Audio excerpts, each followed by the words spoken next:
about 3,690 Nigerians in the United States are faced with deportation as Trump begins a crackdown on illegal immigrants in the country. Emmanuel, please, can you play the visuals? Thank you. Tunji Ojo, however, assured that the country was ready to assist potential Nigerian deportees to settle and reunite them with their families and beloved ones.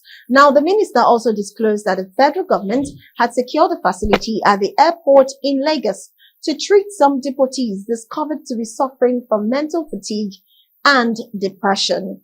Well, this is another form of security for those who are feeling depressed, of course, because I know what it is for you to be deported. But another thing is, why are they deporting them? It means they are illegal immigrants, right? So if you're an illegal immigrant, you should already be ready to be deported once you're being caught.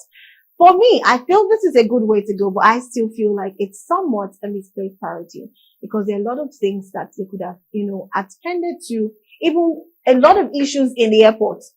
Canceling of flights, your ticket is this, so many things happen in the airport. And yeah, I understand this is a good way, but do you think this is where they should be focusing on right now? Knowing that for a fact, these are illegal immigrants. Yeah, you don't have a stay, but you decided to overstay, and now you're being found out, and you now, well, I don't know. What's your take? My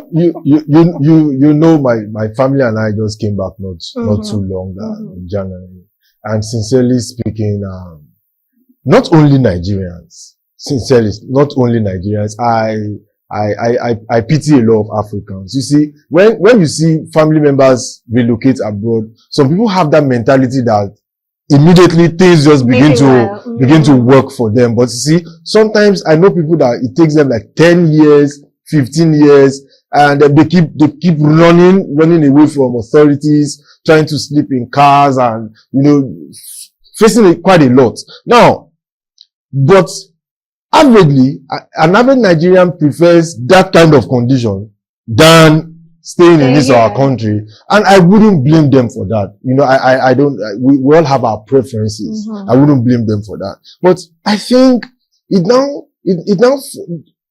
Trump is doing America first. When are we going to have leaders that will do Nigeria first? We'll have jobs in the country and expatriates, foreigners in the name of expatriates. Will get better offers above Nigerians, and we slave out to them in our own land. So if those opportunities are there, I don't see Nigerians wanting to slave abroad when they can actually So you see some of them doing disgusting jobs that they wouldn't do in their country. But because they will earn, the money is not taxed, they can't be traced, it helps them to hide away from authorities. They're willing to do all of this so that they can keep their reputation of snapping in the snow and posting on social media. Just social media validation. Now, the way forward. Why I appreciate the Honorable Minister for the trauma facility. I think there are more Nigerians going through trauma living in Nigeria. Yeah, trust me, truly. And even if it's a way of counseling, a way of therapy, throw this opportunity open. Don't, in the name of sounding good to the international world, focus on only the deportees. There are a lot of, you will see Nigerians just go to Third Mainland Bridge and want to jump inside in the name of suicide. This is trauma. There are a lot of Nigerians affected. Nigerians have been traumatized by policies, by things happening in the country. So let us also focus in that direction. Secondly, I'm also of the opinion that Nigerians should always weigh all their options. See, I watch documentaries and see Nigerians passing through the Mediterranean Sea just in the name of going abroad. Some of them lose their lives because of pirates. So, some of them get drowned. We don't need to go this route because of urgent 2K or because of daily bread.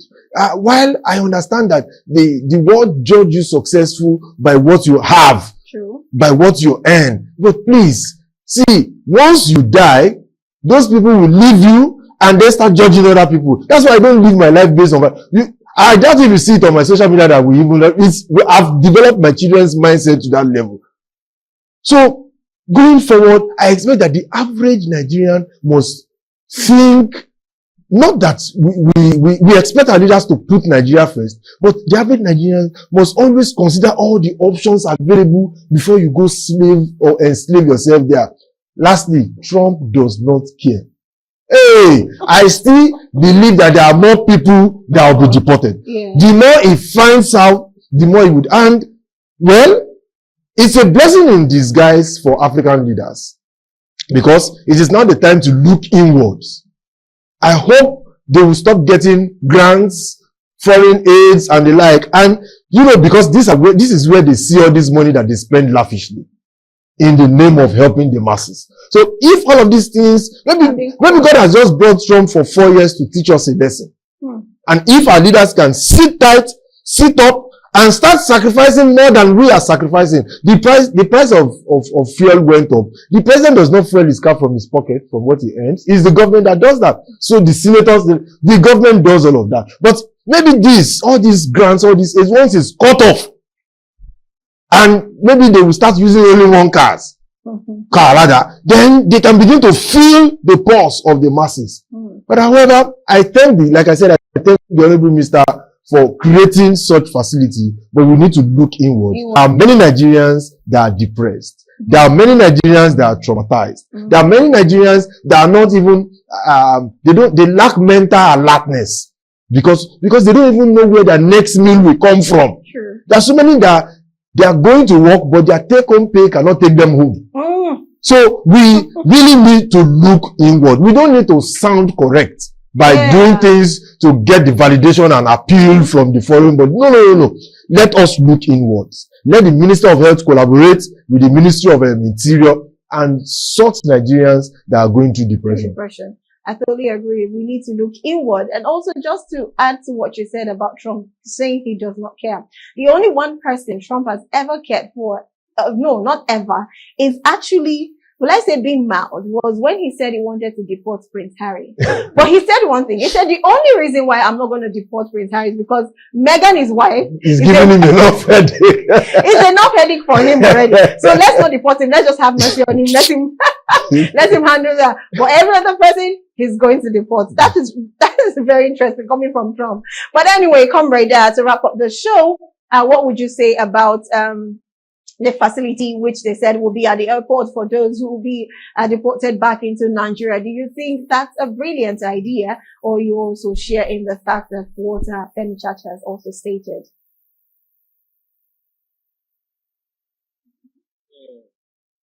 Idea of getting such facility is a very good one. And, the government taking a significant step in providing support for Nigerians deported from the United States. It's a right step in the right direction. You get it now. So the government is during the depression treatment facility at the Lagos airport.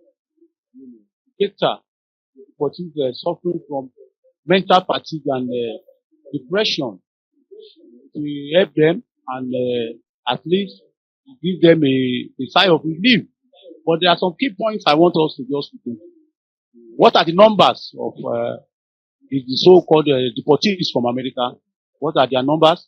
And what kind of support, apart from the detention facilities that will be provided at the airport, what are the support government is really ready to render to them? And we have to look at their mental health issue, depression, anxiety, and trauma, as you have said. That scenario. So it's not all about just, taking them to that facilities after 2 weeks, now leave them and let them go back to society.